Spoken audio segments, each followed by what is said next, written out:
მოგესალმებით. ბელფასტში, ჩრდილოეთ ირლანდიაში სუდანელმა მამაკაცმა ადგილობრივისთვის თავის მოჭრა სცადა. ეს არის ევროკრატების პოლიტიკის შედეგი. წლების განმავლობაში ყველაფერი კეთდებოდა და კეთდება საიმისოდ, რომ არალეგალური მიგრაცია ადგილობრივმა ევროპელმა მოსახლეობამ აღიქვას არა პრობლემად, არამედ საჭიროებად. მედიასა და ევროკრატებში იქნებოდა მითები იმაზე, რომ მიგრანტების ინტეგრაცია შესაძლებელია, რომ მათ ენას შეასწავლიან, რომ მათ დაასაქმებენ, რომ ისინი ევროპულ კულტურას მიიღებენ, რომ ისინი ევროპულ ცხოვრების წესს გაითავისებენ.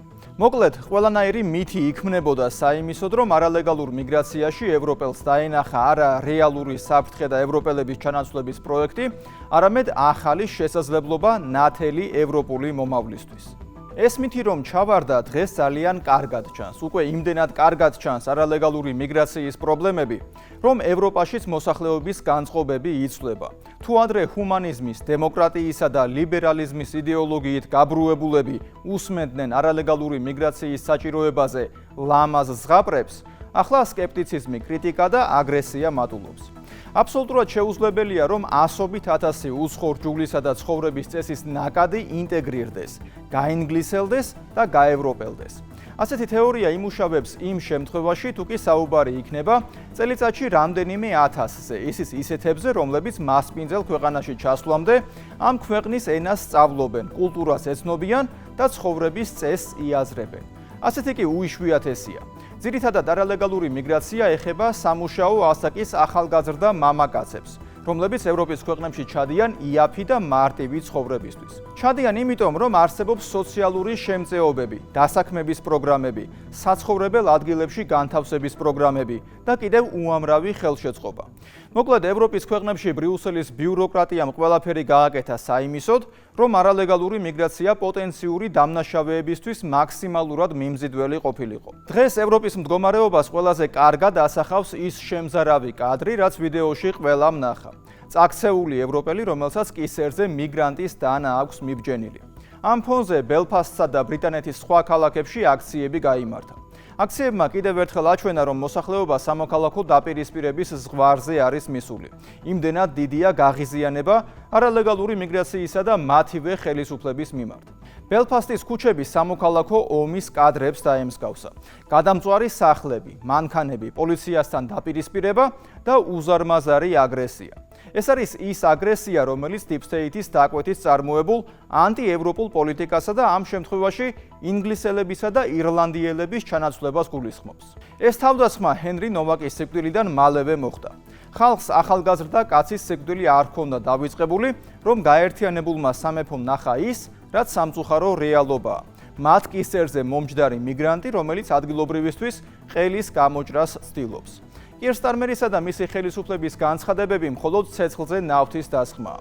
ნიშანდობლივია, რომ როდესაც დანაშაულს მიგრანტის ჩადის, პოლიტიკური ელიტა იმაზე ლაპარაკობს, რომ მომხდარის პოლიტიზირება არ შეიძლება.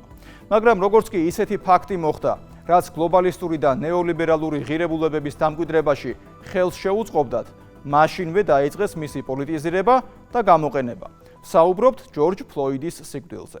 გიორგი მდივანის სიუჟეტში ნახავთ, როგორ კლავენ ევროპელებს მიგრანტები, პოლიტიკურადაც და პირდაპირი მნიშვნელობით. მიგრაციული პოლიტიკა ევროკავშირის აქილევსის ქუსლად იქცა. მავნებლურმა და სრულიად უკანონო მიგრაციულმა პროცესებმა Deep State-ის მიერ მართული ევროპული ქვეყნები ისე დააზიანა, რომ წარმოდგენაც კი ძნელია. ევროპაში ყველა მიეჩვია იმ ფაქტს, რომ უკანონო მიგრანტების მიერ ჩადენილი დანაშაული დღიდან დღემდე იმატებს. ეს უკვე მყარი მოცემულობაა. მაგრამ ის, რაც ჩრდილოეთ ირლანდიის დედაქალაქ ბელფასტში მოხდა, ყველა ზღვარს, ყველა აქამდე არსებულ ტენდენციას ცდება. უკანონო მიგრანტი დანით-ხელში ბელფასტის ქუჩაში მოქალაქეს და ნაზის და მისთვის ყელის გამოჭრას და თავის მოკვეთას ცდილობს. ეს ხდება დიდ ბრიტანეთში. ეს არაა უბრალო დანაშაული, ესაა ტერორისტული აქტი შუა საუკუნეებიდან, სადაც დაუნდობლად, ყველას დასანახად ადამიანს საჯაროდ აწამებენ. შემთხვევა მოხდა ჩრდილოეთ ბელფასტის კანარდის გამზირის მიმდებარედ. 8 ივნის დაახლოებით 22 საათსა და 30 წუთზე პოლიციის თანამშრომლები შეტყობინებიდან რამდენიმე წუთში ადგილზე მივიდნენ, რათა ეჭმიტანილი დაეკავებინათ და პირველადი დახმარება გაეძიათ დაზარალებულისთვის. შემდეგ ცოტა ხანში ადგილზე მივიდნენ ჩრდილოეთ ირლანდიის სასწრაფო დახმარების სამსახურის თანამშრომლები. დაზარალებულის საავადმყოფოში თვალების სერიოზული დაზიანებებით მიიყვანეს. მას ასევე ჰქონდა ზურგისა და სახის სერიოზული დაზიანებები. ეჭვმიტანილი დაახლოებით 30 წლის მამაკაცია. ის ჩვენი ინფორმაციით სუდანელია. მოხდა მისი ადგილზე დაკავება მკვლელობის მცდელობის ეჭვმიტანილის სტატუსით.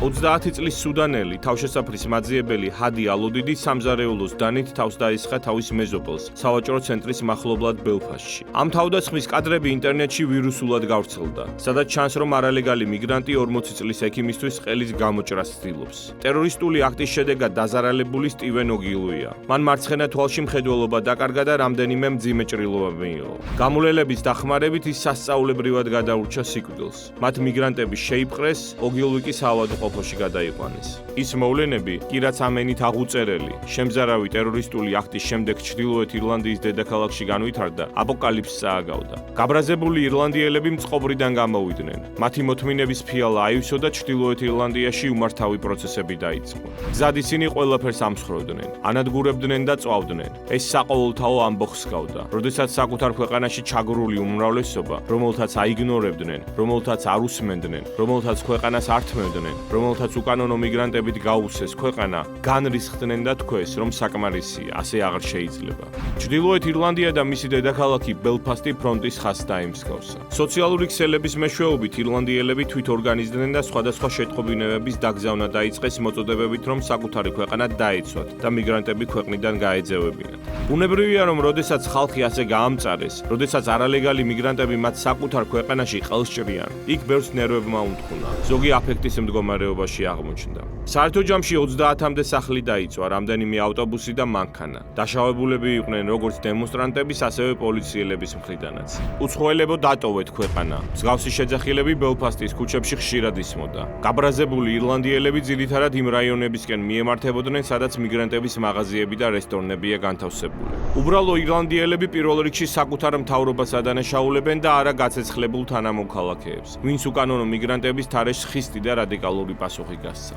მე ხალხს არ ვადანაშაულებ, მე მთავრობას ვადანაშაულებ. დიდი ხნის წინ ჩვენ ბევრი გასაჭირი გამოვიარეთ. მე 68 წლის ვარ. ამ ყველაფრის შემდეგ დიდი ბრიტანეთის რეიტინგ მილეულმა პრემიერ-მინისტრმა კირ სტარმერმა ისევ ირლანდიელები დაადანაშაულა არეულობის მოწყობაში. სტარმერის განცხადებას ბრიტანელი კონსერვატორი აქტივისტი ტომი რობინსონი გამოეხმაურა და მას საკმაოდ ხისტად უპასუხა.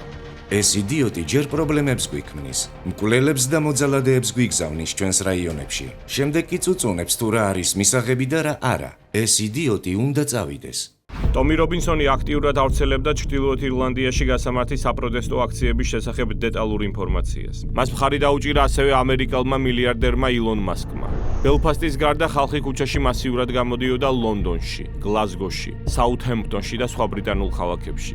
დიდი ბრიტანეთის შეშინებულმა ხელისუფლებამ ტომი რობინსონი დააპატიმრა. რაუდენ ცინიკურადაც არ უნდა ჟღერდეს ინგლისში მოქმედი ტერორიზმის აქტის თანახმად. იმის მაგივრად, რომ იმ მიზეზების წინააღმდეგ დაიწყონ ბრძოლა, საიდანაც რეალურად ტერორიზმის საფრთხე მოდის, კერძოდ კი უკონტროლო მიგრაციას დაუპირისპირდნენ.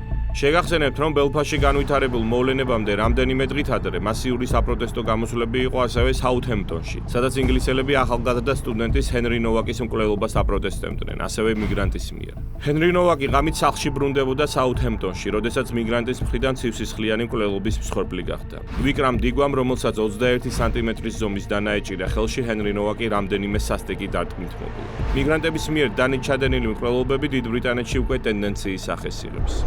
ჩრდილოეთ ირლანდიაში და ზოგადად დიდ ბრიტანეთში ხალხმა მოთმინების ზღვარს გადააბიჯა ჩრდილოეთ ირლანდიის პირველი მინისტრის პასუხი, რომელმაც სრულიად ლეგიტიმური კითხვა ღია საზღვრების შესახებ ყალბ ამბად შერაცხა, აჩვენებს თუ რამდენად სერიოზულად უყურებს ხელისუფლება ამ საკითხს და რამდენად იმედგაცრუებულები არიან ადამიანები. ჩვენც იგივე პრობლემა გვაქვს უკონტროლო იმიგრაციის მხრივ და იგივე რეაქცია აქვს მთავრობას, რომ არ დაუპირისპირდნენ ჩამოსულებს, რადგან ეშინიათ რასისტად შერაცხვის. ბელფასტში შესასვლელად ეჭვმიტანილმა რამდენიმე ქალაქი გამოიარა. მან თავშესაფარი მოითხოვა და მას ქვეყანაში დარჩენის კანონიერი სტატუსი მიენიჭა 2028 წლამდე და სავარაუდოდ ის სამაგიერო სიხდის ამქმედებით და მადლიერებას ასე გამოხატავს თავშესაფრის მინიჭებაზე.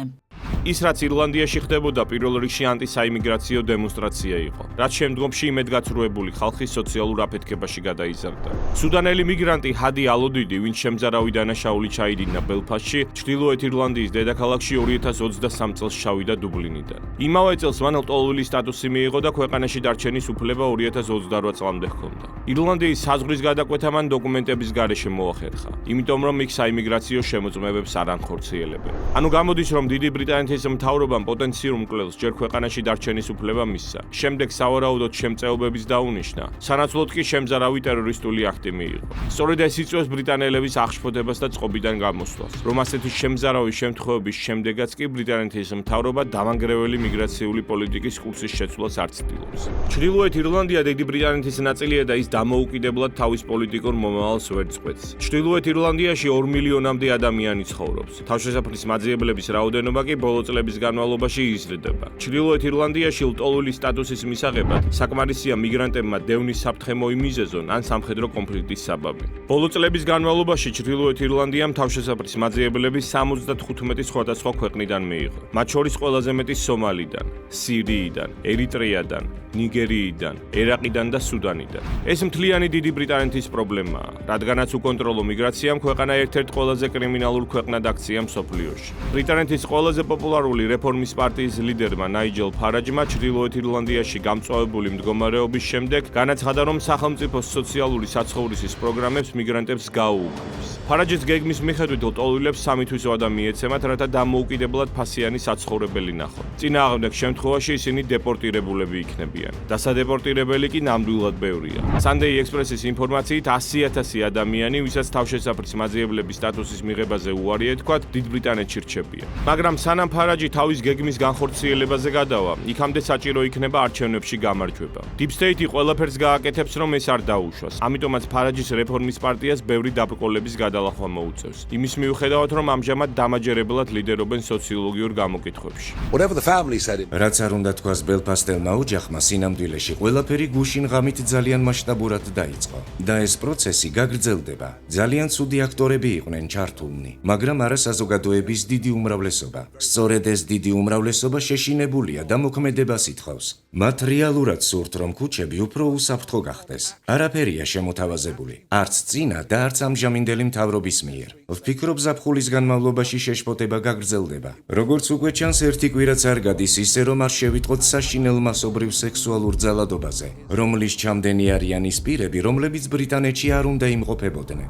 ლეიბორისტულმა და კონსერვატიულმა პარტიებმა ყურადღება ჩრდილოეთ ირლანდიაში მომხდარ არეულობებზე გადაიტანეს. მაშინ, როდესაც ფარაჯი და რეფორმის პარტია სტარმერის უმოქმედობას აღნიშნავს. სტარმერი დამთავრებულია. რაც არ უნდა მოხდეს, ის ვერ გადარჩება. თუ ბერნემი დამარცხდება, სტრიტინგი ან ვინმე სხვა 91 ხელმოწერას მიიღებს. სტარმერის პრემიერობა დამთავრდა. რა გასაკვირია, რომ დასავლურმა მეინსტრიმულმა მედიამ CNN დაწყებული BBC დამთავრებული ერთხმათ იმ მესეჯის გავრცელება დაიწყეს, რომ თურმე ჩრდილოეთ ირლანდიელები რასისტულად იქცევიან, როდესაც მიგრანტების გაძევებას ითხოვენ საკუთარი ქვეყნიდან. პოლიტიკო მაგალითად აღნიშნავს, რომ ჩრდილოეთ ირლანდია დიდი ბრიტანეთის უთეთრესი ადგილია, სადაც მიგრანტების წილი 3%-მდეა. აქ აშკარა მინიშნება იგრძნობა, რომ ჩრდილოეთ ირლანდიაც დანარჩენ ბრიტანეთს უნდა დაემსგავსოს, განსაკუთრებით კი ინგლისს, სადაც ისლამიზაციის პროცესი უსწრაფესი ტემპით მიმდინარეობს. ჩრდილოეთ ირლანდიის მთავრობა დაბნეული არ იცის რა თქვას, თუმცა იმის მაგივრად, რომ უკონტროლო მიგრაციის უსწრაფესი დასრულების სურვილი გააჟღეროს, მაინც პირველ რიგში მიგრანტების და არამკვიდრი მოსახლეობის მიმართ აჟღერებს სოლიდარობას. ცხადია, ეს კვირა ძალიან რთული იყო. ჩვენ ვნახეთ ჩვენი საზოგადოების ყველაზე ცუდი ელემენტები, თუმცა ასევე ვიხილეთ ჩვენი მიმღებელი საზოგადოების საუკეთესო მხარე. ისინი იკრიბებიან, რათა მხარი დაუჭირონ იმ ადამიანებს, რომლებიც ალყაში არიან და თავდასხმის ქვეშ ან ამის შიშით ცხოვრობენ. მე შევხვდი ზოგიერთ მათგანს, მათ შორის ჯანდაცვის მუშაკებს, ადამიანებს, რომლებსაც ამ გაბრაზებულ ბრბოში უწევთ გავლა, ექთნებსა და სანიტრებს, რომლებიც ყოველდღიურად იჩენენ ზრუნვას. ისინი აგრძელებენ თავიანთ საქმიანობას შიშის მიუხედავად. ნახეთ, რომ სახლებს თავს ესხმიან და ვიცი, რომ ჩვენ არ ვართ ასეთი საზოგადოება. ასევე ბევრი ადამიანი აგზავნის მხარდაჭერას. როდესაც პროცესი კულმინაციას მიაღწევს, ის შეიძლება უეცრად აფეთქდეს. ეს მოხდა ჩრდილოეთ ირლანდიაში. მიგრანტს, რომელსაც სახელმწიფო ქვეყანაში დარჩენის უფლებას აძლევს და აქეთ ფულს უხდის, დემონსტრაციულად შუა ქუჩაში უდანაშაულო მოქალაქისთვის თავის მოკვეთას ცდილობს. რა თქმა უნდა, ამან ძალიან ბევრი ბრიტანელი შეაშინა, აღაშფოთა და მათი ბრაზიც დაუმორჩილებელი გახდა. აი რას პასუხობს ჩრდილოეთ ირლანდიელი მოქალაქე BBC-ს ჟურნალისტის კითხვას, იყო თუ არა ბელფასტში გამართული დემონსტრაციები რასიზმის გამოვლინება. მე ასე არ ვფიქრობ. მე ამ მახასიათებლებს უარყოფდი. ეს საკითხები უფრო მეტად ეხება სოციალურ ქცევას და უცხოურ იდეოლოგიებს, რომლებიც აქ სოციალური ღირებულებებითა და პრაქტიკით შემოდიან. ეს არ გავს ევროპულ საზოგადოებას. მე აქამდე არასდროს განმიცდია ჩრდილოეთ ირლანდიის მოსახლეობისგან. ეს უცხოდ გვეჩვენება და არ გვაგდებს დამამცირებელ მდგომარეობაში. ჩრდილოეთ ირლანდია ტრადიციულად ორი ურთიერთდაპირისპირებული ჯგუფისგან, კათოლიკეებისგან და პროტესტანტებისგან შედგება. მათი წილი მოსახლეობაში თითქმის თანაბარია. უკონტროლო მიგრაციამ კი ისინი იმდენად შეაწუხა, რომ ისინი გაერთიანდნენ, რაც აქამდე თითქმის არასდროს არ მომხდარა. თუ აქამდე ისტორიულად ისინი ერთმანეთს უპირისპირდებოდნენ, ახლა ისინი გაერთიანებულები გამოდიან მიგრანტების წინააღმდეგ. ეს ნამდვილად უნიკალური მოვლენაა. პატარა და ამაყი ჩრდილოეთ ირლანდია თავისი რთული პოლიტიკური ლანდშაფტით ლონდონს უპირისპირდება და ბრიტანული იდენტობის დაცვას ცდილობს. ფეხბურთის მსოფლიო ჩემპიონატის დაწყებისას გაირკვა, რომ თურმე ბრიტანეთში რამდენიმე მუნიციპალიტეტმა მოსახლეობას ინგლისის დროშების გამოფენისგან თავის შეკავება ურჩია იმისთვის, რომ სხვების გრძნობები არ შეელახათ. მარტში მედიაში გაჟონა ინფორმაციამ სახელმწიფო დოკუმენტების შესახებ, რომელიც საზოგადოებრივი ერთიანობის სტრატეგიას ეხებოდა და სადაც დიდი ბრიტანეთის დროშა, ისევე როგორც ინგლისისა და შოტლანდიის დროშები, სიძულვილის სიმბოლოდ იყო მოხსენიებული. ამ ყველაფრის შემდეგ ძნელია იმის თქმა, რომ ევროპული ბიუროკრატია საკუთარი მოსახლეობის წინააღმდეგ არ იბრძვის. მე იოანე შაიშმელაშვილი ვარ, კვირაში 4 ჯერ 21 საათსა და 15 წუთზე. უყურეთ ევროკრატიას.